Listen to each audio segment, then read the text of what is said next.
we start taking seats? We're going to start the final session imminently. No? No, we're doing the wrap up first, but that's fine. Take your seats. That's cool.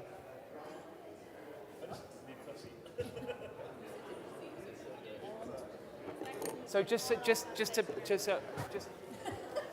session, I'm going to be honest with you. After we've done the wrap up of the breakouts, basically I'm asking you, what are your key takeaways from this satellite? So a couple of comments, and then I'm going to do another round of questions, which is basically, what can you do personally in your political arena to help take this forward? So it's a very open platform to say whatever you like, but what would be really cool is we want to get people, and then how can people support you? So we want to get people kind of energized, optimistic.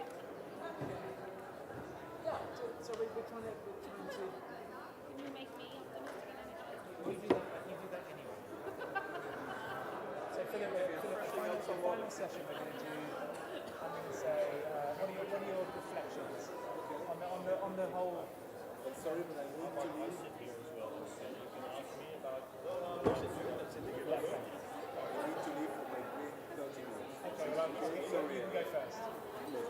Well, it was going to be, what are your reflections, and then a kind of like, what can you do? Like, how can we take this forward in Brussels? And if the answer is we can't, it's fine. You say whatever you like, obviously. Okay. Okay, we're good to go. Brilliant. So thank you, everybody. This is the final closing session. Peter, your timekeeping. Yeah. So, but before we have the closing panel, we just wanted to have a little update from the 3 breakout groups. There were obviously quite detailed and rich discussions in all of the groups, and we're just going to have like a 2-minute reflection from the 3 groups. I understand that can't capture all of the detail and nuance of those discussions, but we had artists doing that drawy thing that they do to try and capture some of it, and we will be. I don't know what's the technical term. Graphic recording. The drawy thing. Yeah, like this. They're incredibly talented and brilliant. We will put them up now, but we will also have them available online. And just to say, a lot of the plenary sessions and some of the breakouts, I'm not sure, have been videoed and will be made available online also. So if you want to watch them again, or there was something you missed, or if you want to share it, please do, because we want this conversation to go obviously beyond this room. So firstly, we just want to do a quick looking back at the 3 sessions, and we have sort of rapporteurs, maybe not quite the right word, just a couple of speakers to have a few reflections on each of the sessions. And the first session was how to rate subsequent. Look at that! It's amazing. Look at that graphic. What was it? What was it called? Graphic recording. Amazing. Look at that. Wow, that's amazing. How did you do that? That's amazing.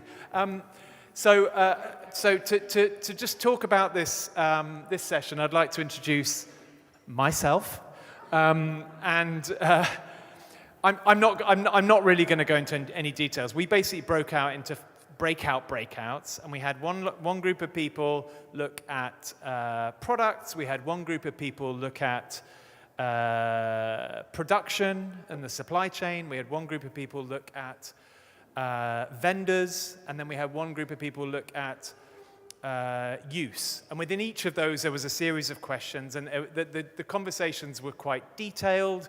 I think they were quite challenging. There was quite a lot of really quite energetic discussions and quite a lot of disagreement.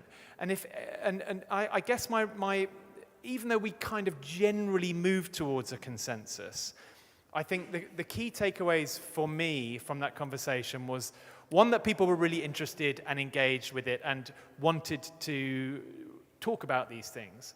I think the level of complexity is important to acknowledge. Within each of those areas, whether it was production or products or vendors or use, there's a whole series of sub-questions. And within each of those sub-questions, there's a whole series of sub-questions. When each of them, there's a little, and it just gets very, very complicated. Like, we had a whole discussion, for example, in the breakout group, within the breakout group that I was in, about youth use. What do you do when you catch young people in possession? Do we arrest them? Do we put them in social services? Do we call their parents? Do we confiscate their drugs? Do we give them one little bit of it, there was a whole complicated discussion. I think generally we all kind of were moving in a similar direction. I think the conversations were very pragmatic. There was an acknowledgement that you're often conflicting, there often will be trade-offs. There can be conflicting goals, so you can get good outcomes with one goal and poor outcomes with another. Take another line and it will flip round. It can, to a certain extent, it can be about priorities. We need to be flexible. We need to monitor and evaluate and learn from what's working and what's not working and have policy evolve over time. So there is no right answer. And obviously the answers may be different in different locales and different cultural and political environments. So without going into any of the specific details, because there was way too much and I've already gone over 2 minutes, we have this. You can look at this, these and the other ones all online. Aren't they amazing? And please do. Yeah, there's a QR code up in the top. But if you missed that, you can go to the Dealing with Drugs City of Amsterdam website, and we'll put it all up there as well. So thank you very much to my group, and thank you very much to the amazing graphic recording artists who are brilliant. A round of applause for them. And I'm going to, who's building the case for? Pavel. Are you the rapporteur for this one? Oh, sorry. Who's speaking to this one? Because it's not. Jana. Can we have Janka? Can we have 2 minutes? Just 2 minutes of reflection. You don't have to go into all the details. Yeah, I don't want to be as long as you, because that wasn't 2 minutes. Well, we talked about the Czech example. We talked about how it was achieved, how we've managed to come around to passing the bill, actually. And I think, or I hope, the bill on psychomodulatory substances.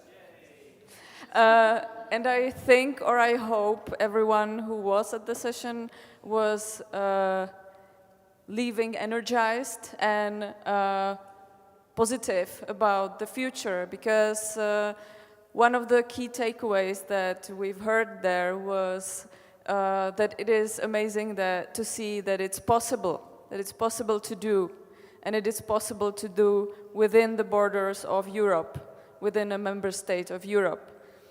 Also, one more key takeaway, and I think it is a key lessons learned for us also, that we've managed to persuade the conservative politicians approaching the regulation debate from the standpoint of security and minor protection, and they really understood that, and in the end, they've used our arguments to defend the bill instead of us. And I think this is a really good lesson to be learned from this process. What are you doing? Okay. From this process, also, okay. But also, we managed to make the case for regulation in the context of every time we proposed regulation, the conservative politicians imagined something like free market, free drugs for kids.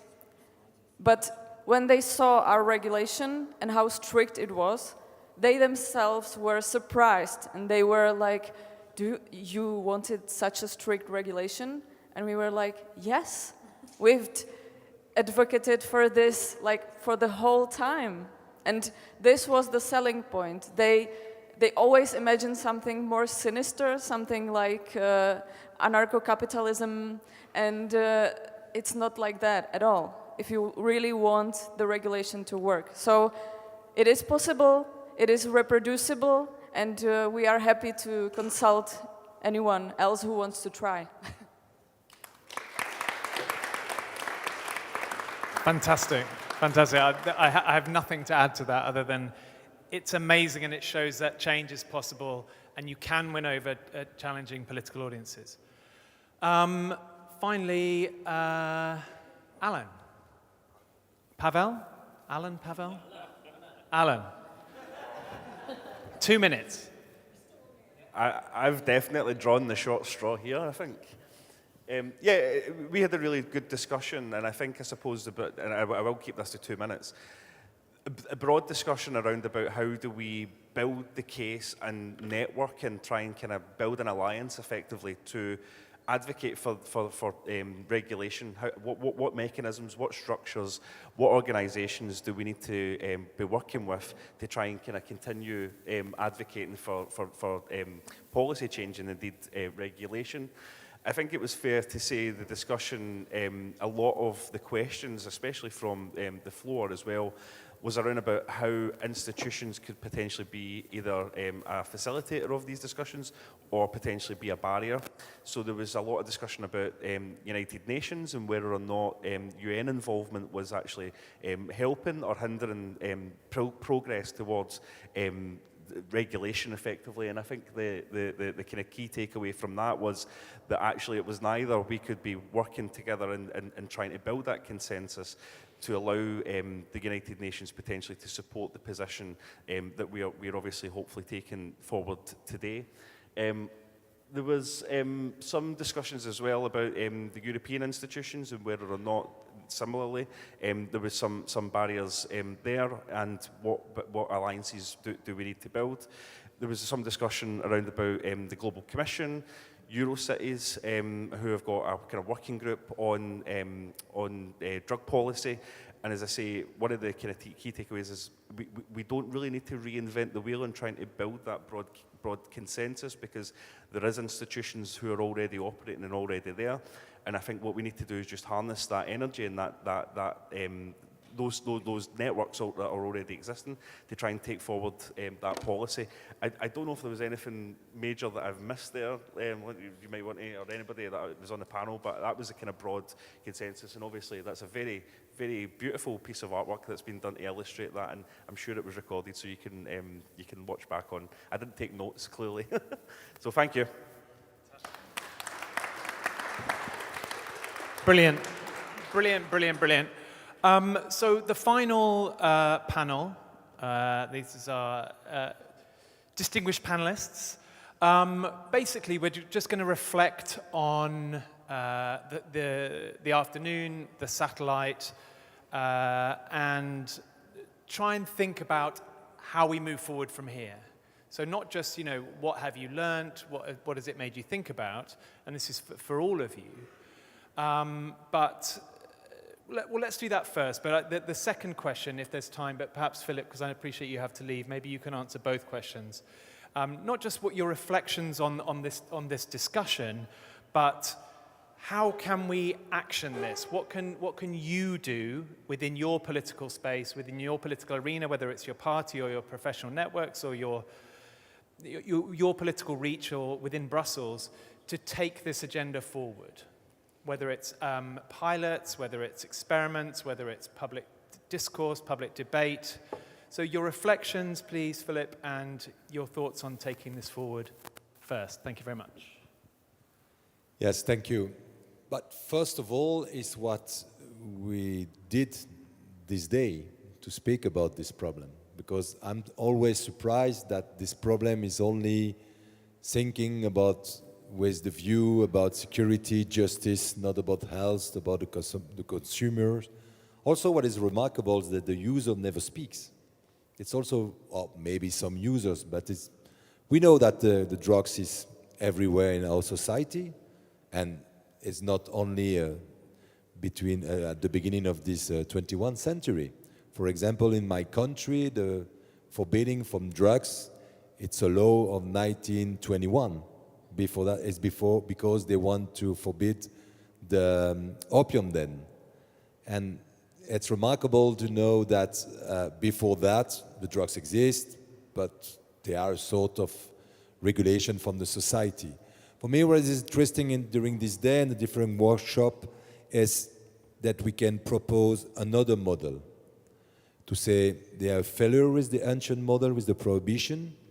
We are not people who think that drugs is for everyone and there's a better world with all these drugs and all like this. No, we are very aware, very conscious that we have to implant a multidisciplinary solution with innovation and maybe, I repeat, this new model. What is so interesting in my world as a politician, the people are very afraid about that, to speak about it. Say it's too dangerous for my career, for my re-election and all of this. But I open a consummation room, I speak about drugs, I come in a meeting like this, and I'm re-elected. Then I'm convinced that more and more people say, okay, we know that drugs is in every level of the society, not only in the poor class, but in every class. Then maybe there is something different to create about that. And I'm convinced that meeting like this, it's so important now to invite some people who are not so aware than us about that, who are maybe more afraid about this problem. They are less connected with this problem.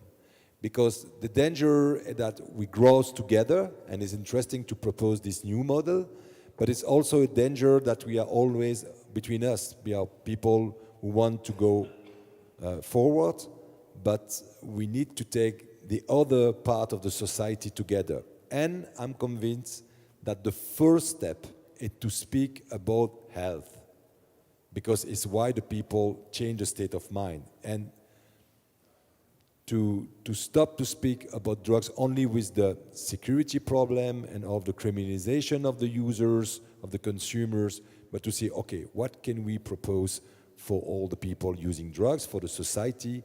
And I repeat, this is new model. And I think it's why it's so important to connect the people, but also to invite some people who doubt about this new model, and there are maybe these people to convince that we are on the same way. Fantastic, thank you. And if you want to leave, I give you permission. Thank you, sure. Thank you, but I have a plane to take to Thank you. Brussels. Thank you, Philip. Thank you very much. I think I may even come on stage now. And off you go. Well, I'm now going to talk about Philip as he leaves the room. I think this is a really, really important point, that we do need to be having the argument. We need to be getting out there and engaging with people, obviously, who don't agree with regulation in any context. We are amongst friends. This is a harm reduction conference. In Amsterdam, I don't know how many people here were at the Amsterdam event. There were some journalists accusing us of preaching to the choir, singing to the choir. And I was like, yeah, that's exactly what we're doing. This is our first choir practice. Come on, let's have a little sing-along. And it's really important, but we need to learn, we need to feel a sense of solidarity, we need to feel empowered, we need to understand the arguments and how to make them. That is what this is about, but it's then about taking it out there, taking it out into the world and having those arguments and having those debates. And on that, Jan, I think I'm going to come to you, and I know you just did talk a little bit about this, but you are someone who has done this with Victor and with your Czech colleagues, and you've achieved meaningful legislative change. I mean, could you speak to any reflections you have on the importance of international solidarity and sharing of knowledge and and also what's next in Czech. Thank you. Okay, thank you. I think it is all intertwined, not only vertically but also horizontally. What I mean is the change, the big change we all want is completed by doing all these little steps on all the levels. If the politicians who are pushing for the change don't have examples of good practice from the civil societies and from the addiction services, which are doing them in a lot of times for their own risk, maybe illegally or in the gray zone, just because they want to help people and they want to do it the best they can, even in opposition to some existing legislation. All these small, it seems small, all these small things come together to make the change happen in the end. So I think it is very important to say that all of us are, or I think majority of us are doing this because we want to help people, we want to make the world a better place so there is less suffering. But it also has a very big strain on us. And it is a long run, as we said many times already. So I think it is also important to say that it is very valuable to take care of your own mental health, to try to prevent burnout, to only take the problems that you have the energy and the capacity for. And it is enough. All of the things that you are doing are enough. Because, as I said, I think all of the small little pieces of the puzzle will then come together and enable the politicians, in the end, to make the decision that we all want them to make. Be it politicians on the national level or on the EU level or on the UN level. And to this I will only add, I'm sorry for being low, I will say that on the European level I think we should be speaking more about changing the European law in the context of psychoactive substances.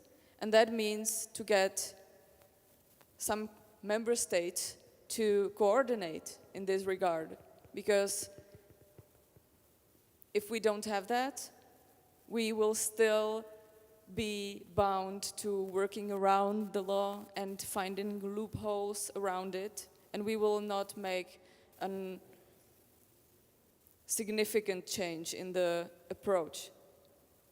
On the international level, I think it is important to think about, of course, reevaluating the conventions, but also I think it is good to think about the guidelines for interpreting the conventions, because they were written many decades ago, and they are not, how should I say it, very precise in their meanings. And I think there is room for interpretation in the harm reduction paradigm that we are pushing for. So I think this work on the international level should look like, again, signatory states working together, because no one will do anything by themselves, and trying to not change the conventions, because that's a very big thing to do, but even trying to work within the conventions and trying to work out a better system that has people in their center, as we've seen on the graphic before. Thank you. Wow, amazing, thank you. And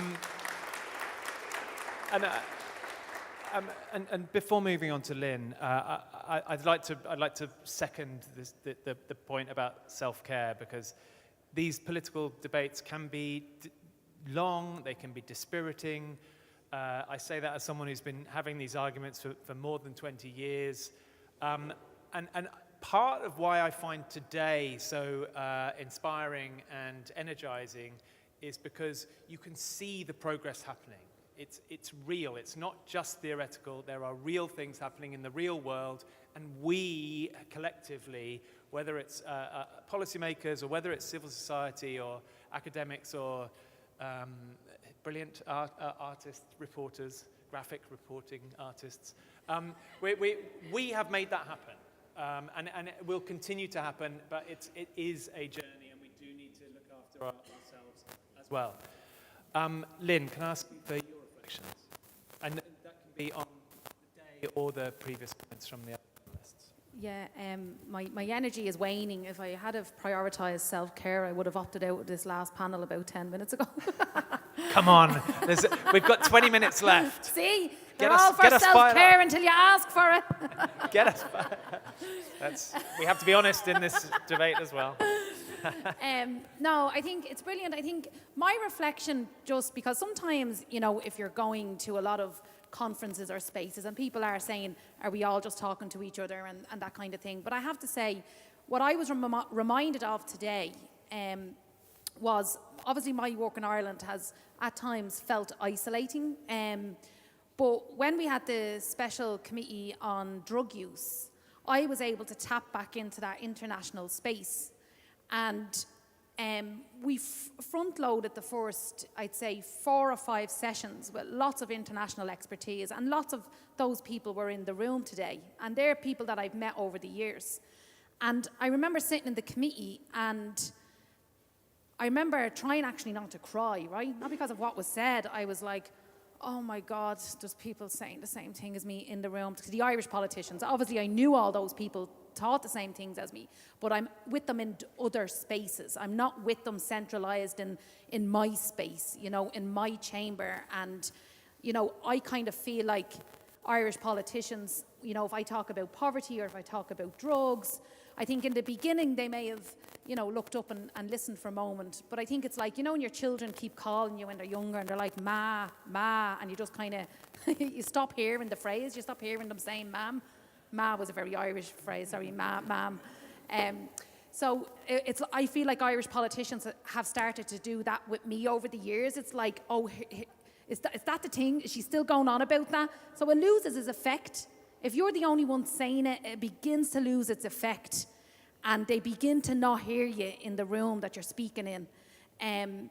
So for me, reflecting on today and looking at the people in the room, to be able to not just me reach outwards, but for me then to work to bring the people that I meet in these spaces back in locally, so that they add, I suppose, voice, and also a massive load of validation for me, because sometimes you wonder if your colleagues just think you're banging on about something, or you're that you're kind of some sort of loony with this idea that this can happen and that can happen.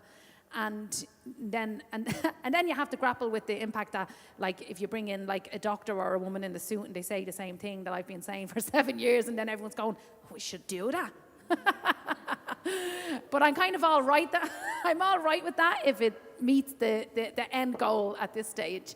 But for me, when I was reflecting on today and listening to people speak, and the passion and the care and the similar drives and aims, regardless of where they're at, it just reminded me of, I suppose, the power of the collective, even though we can be working in silos and isolation, that when there's an opportunity to bring those people around you in your own environment, it actually has a massive, massive impact. And the impact of the people in this room and others that are not here when they contribute to the Irish Special Committee is, we came out with recommendations that I never imagined that they would have agreed to, like full decriminalisation, no mandated healthcare, heroin-assisted treatment, social clubs, lots of human rights-based language. And we had to do it very quick because we were moving into a general election, So, and that was the impact of rooms like this feeding back into our systems. The other thing I would say, and that's just more to validate what these spaces can do, you know. One thing that I would love to see happen next when it comes to drugs policy, and that either domestically or internationally, is like we have lots of fact-checking things that happen in the world in relation to misinformation and disinformation, but there doesn't seem to be that when it comes to drugs. So say like during an election in Ireland, we'll have a politician who will say, we can't decriminalise drugs because if we decriminalise drugs, drug use will increase. Now he knows that's not true, but he's saying it. And nobody is fact-checking it. So you don't have any of the national media doing fact-checking jobs on that type of information.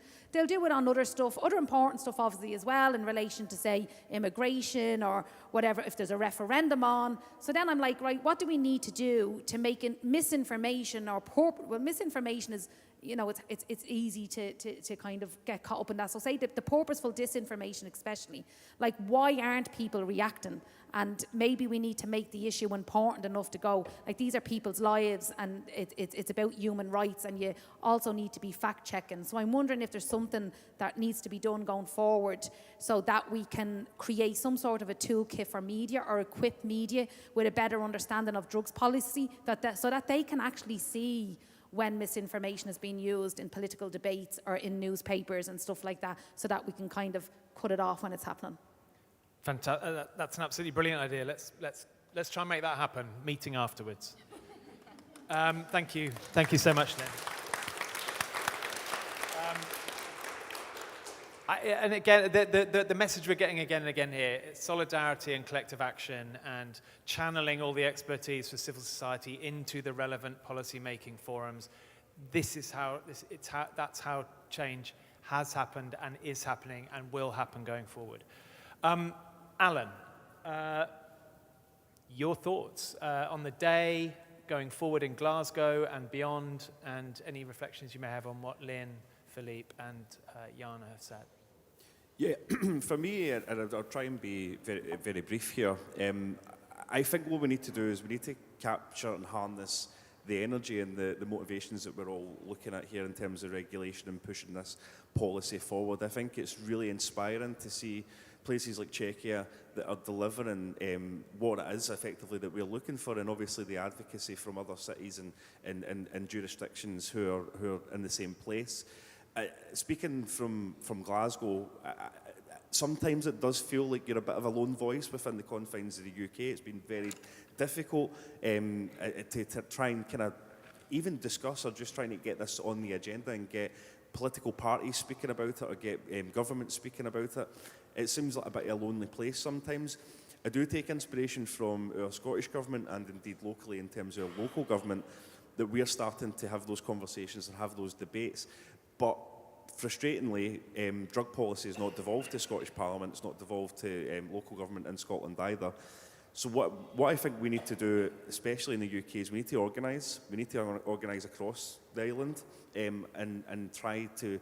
So we've had a change in government. There was a general election not too long ago, and I think the Conservative government certainly have been putting stonewall in any progressive policy discussions for decades and decades. And as I say, even just getting a safe consumption room opened in Glasgow has taken well over a decade to get us to the space, and we're just now a couple of weeks away from opening, hopefully.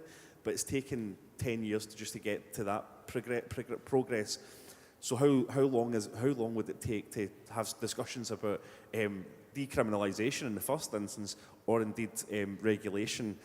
Because it can't take another 10 years. It can't take even longer than that, because we can't afford to wait for that to happen. So I think what we need to do, and a takeaway from this, is I think we need to continue these discussions, continue the dialogue. We need to organise ourselves, I think, whether it be a collection of local government, or cities, or indeed just geographical locations. But this is a political matter, and civil society will come with us.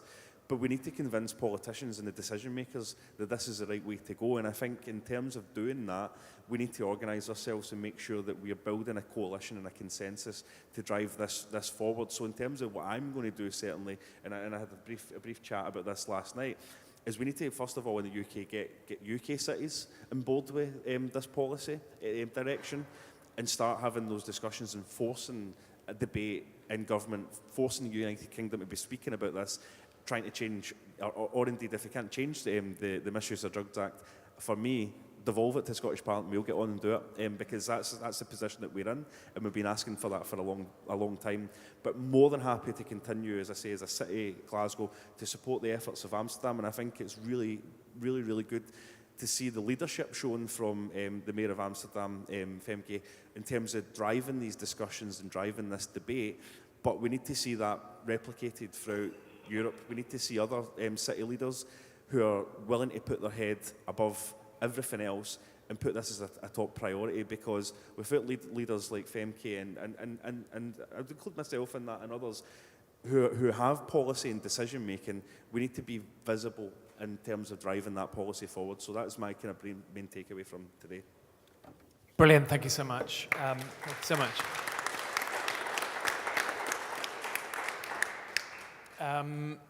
Zoe, London, a fellow Londoner, your reflections on the day and what London might be able to do. Where are we up to in London? Where are we up to in London? Good and bad, and how does this change your perspective on what's possible in London?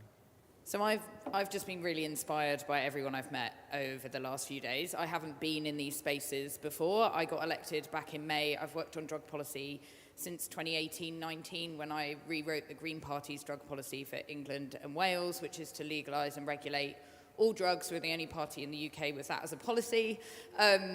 But it means that we can also, anyone that's running for election or an elected person for the Green Party in England and Wales can speak to that and act in line with that as their position.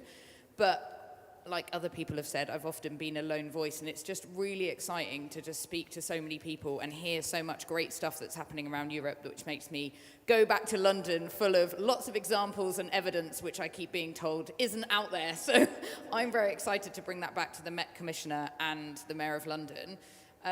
Since I've got elected in May, I've been asking the Mayor of London what he's doing about legalising and regulating drugs. Back in July, just after the new Labour government, I asked the Labour Mayor of London, so Sadiq Khan, if he was having conversations with the government about legalising and regulating drugs.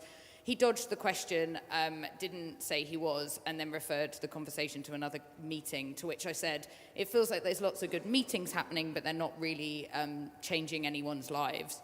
And that's really the urgency that I go back from this conference with, is that we need that change now. And London, you know, it has had some good recommendations by committees to do change and make change. But I keep saying to the Mayor of London, if he was doing what the Mayor of Amsterdam's doing, and if he was saying that we need to legalise and regulate drugs, it would be transformational.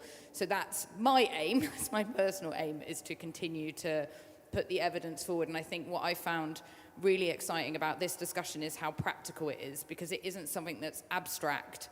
The discussions we've had this afternoon are so practical, so deep-rooted in humanity and in dignity, and just really make it less obscure for people who don't understand what we're talking about. And I think, you know, I was part of the discussion where we were talking about the shops where you could sell cocaine, and I think it's just completely moves the conversation into a different space. I love the focus on cities as well. We've obviously got like the C40 cities for climate, and you know, if we had something similar for drug harm reduction, I think that would be really exciting. So yeah, thank you to everyone who's spoken with me and for my inclusion in this conference. I've had a great time. Thank you.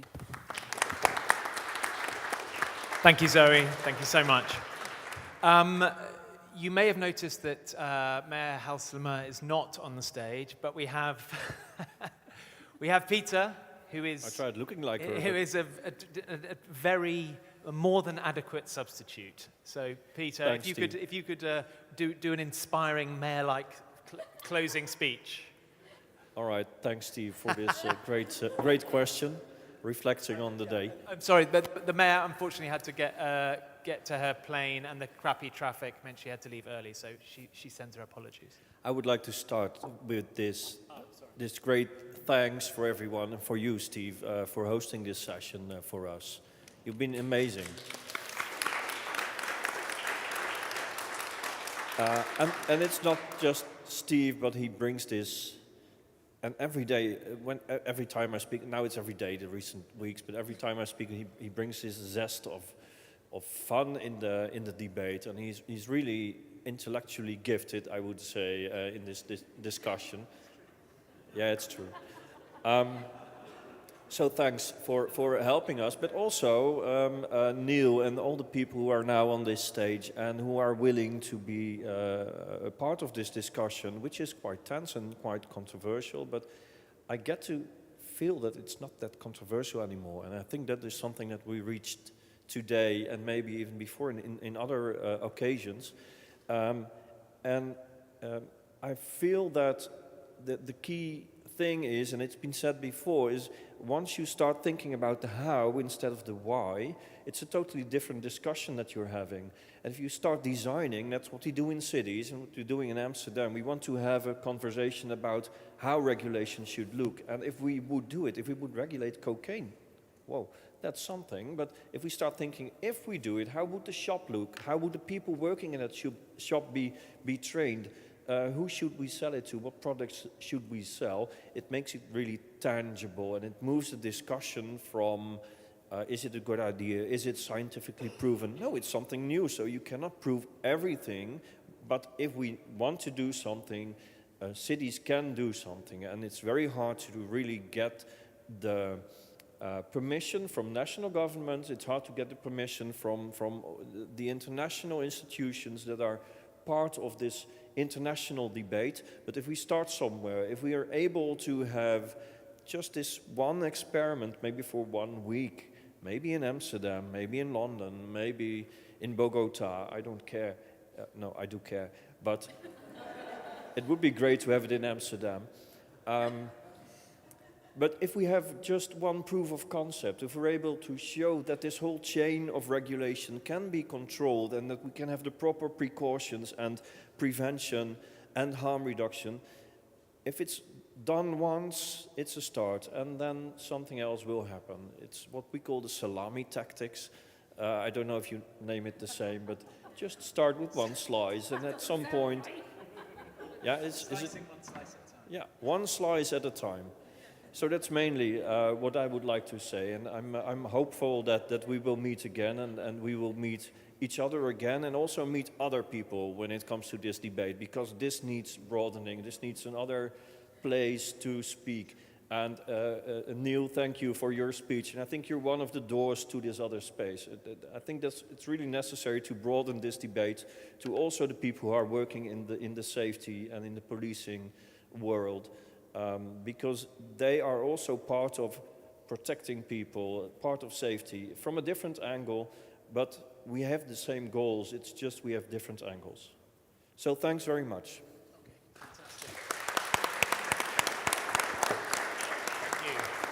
Thank you. I think Peter should be the next mayor of Amsterdam.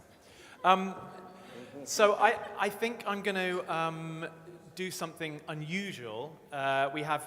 Technically, we have 19 minutes left. But I think what I'm going to do is I'm going to bring this satellite conference to an end a little bit early. I think we've had some brilliant remarks. I think everyone's tired. I don't want to drag it out just for the sake of it.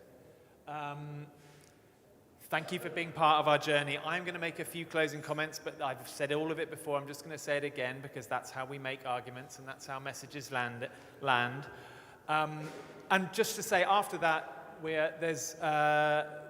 Peter has funded one final session of reckless binge drinking at the bar studio, which is just around the corner. So please, when we're done, please do join us for a drink and to celebrate this event and the whole week and moving forward.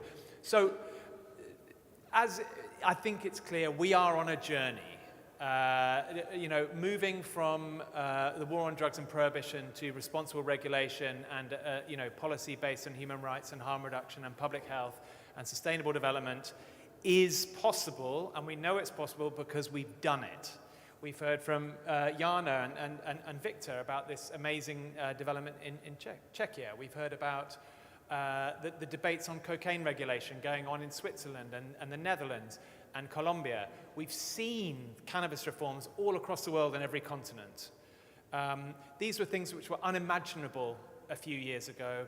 and now they are a reality, and we made that happen collectively, because we have seen this pattern of policy change that is a bottom-up process led by, the leadership comes from civil society, it comes from local initiatives, assuming that political risk, demonstrating that these things are possible, getting the evidence, pushing it into national jurisdictions, and ultimately pushing it into international jurisdictions.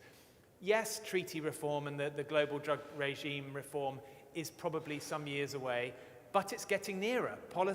Member states are now calling for it openly in UN forums. That is happening. You heard Laura Gil. She is doing that now. She is calling for the General Secretary to convene an expert group on treaty reform, to reform the system, because it's not working.